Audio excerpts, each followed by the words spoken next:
And now to close out our time this afternoon, I'd invite you to turn with me to Matthew's Gospel, Matthew chapter 5.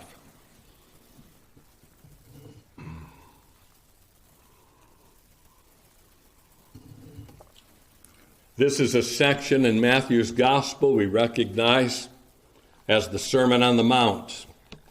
This is the sermon that Christ himself preached. And I know I say this probably every time that we turn to the Sermon on the Mount. I like to refer to this sermon as the greatest sermon ever preached by the greatest preacher who ever lived, that preacher being Christ himself. This is his sermon. In a sense, the preacher has the task of getting out of the way when he's in the Sermon on the Mount and letting Christ preach his own sermon to his listeners. I trust that may be the case today as we deal with just a section out of this sermon.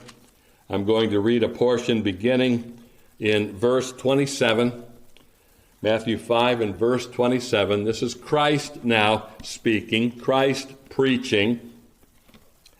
He says, "Ye have heard that it was said by them of old time, Thou shalt not commit adultery.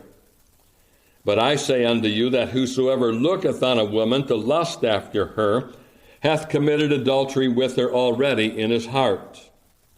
And if thy right eye offend thee, pluck it out and cast it from thee. For it is profitable for thee that one of thy members should perish, and not that thy whole body should be cast into hell. And if thy right hand offend thee, cut it off and cast it